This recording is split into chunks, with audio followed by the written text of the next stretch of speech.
மக்களுடைய தேவைகள் என்னன்னு சரியா புரிஞ்சுக்கிட்டு அதுக்கு ஏத்த மாதிரி தான் நாம செயல்படுவோம்.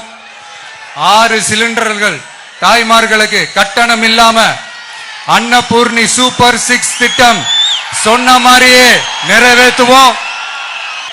கல்யாணம் ஆகி போற நம்ம தங்கைகளுக்கு 1 பவுன் தங்கமும் பட்டு சேலையும் சொன்ன மாதிரியே கொடுப்போம். 60 வயசு வரைக்கும் இருக்கிற குடும்ப தலைவிகளுக்கு மாதந்தோறும் 2500 சொன்ன மாதிரியே கொடுப்போம். என்னுடைய அம்மா அக்கா தங்கைகள் எல்லாருமே தமிழ்நாட்டில் எந்த மூலையிலிருந்து எங்க வேணாலும் தமிழ்நாட்டுக்குள்ள எந்த பஸ்ல வேணாலும் ஃப்ரீயா சொன்ன மாதிரியே ஃப்ரீயா போகலாம். கல்வி, ரேஷன், மருத்துவம், குடிநீர், சாலை வசதி, பஸ் போக்குவரத்து, இந்த மாதிரி அடிப்படை விஷயங்கள்ல தான் எங்களுடைய முதல் கவனம் இருக்கும்.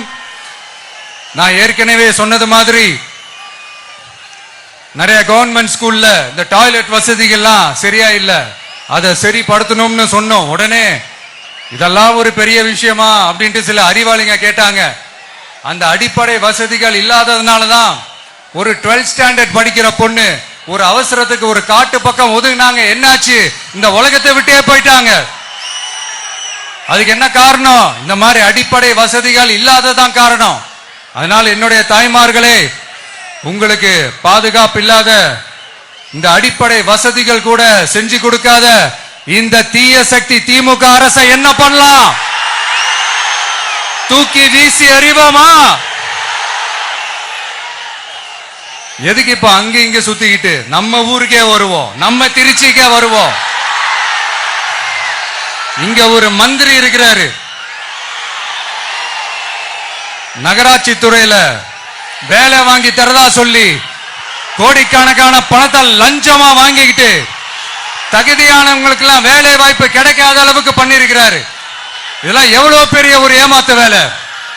அதனால நம்ம தம்பி தங்கைகளே, உங்களுக்கு இந்த வேலை வாய்ப்பை பறிச்ச இந்த ஸ்டாலின் சார் சர்க்காரை என்ன பண்ணலாம்? தூக்கி வீசி அறிவோமா? உங்களுக்கு இந்த பாதுகாப்பு இல்லாத, சட்டம் ஒழுங்கு சரியில்லாத இந்த தீய சக்தி திமுக அரசை என்ன பண்ணலாம்? தூக்கி வீசி அறிவோமா? நகராட்சி துறையில மட்டுமே 1000 கோடிக்கு மேல ஊழல்னா அப்ப மத்த துறையில எல்லாம் கொஞ்சம் கணக்கு போட்டு பாருங்க, தலையெல்லாம் சுத்தி போயிடும். நான் கொஞ்ச நாளைக்கு முன்னாடி சொல்லியிருந்தேன், இந்த ஸ்டாலின் சார் டாக்ஸ் அப்படின்ட்டு, இந்த ஜிஎஸ்டி மாதிரி எஸ்எஸ்டி, அதை பத்தி அவங்க வாயை திறக்கலைங்க. என்னமோ அவங்களே ஒத்துக்கிட்ட மாதிரி இருக்குது.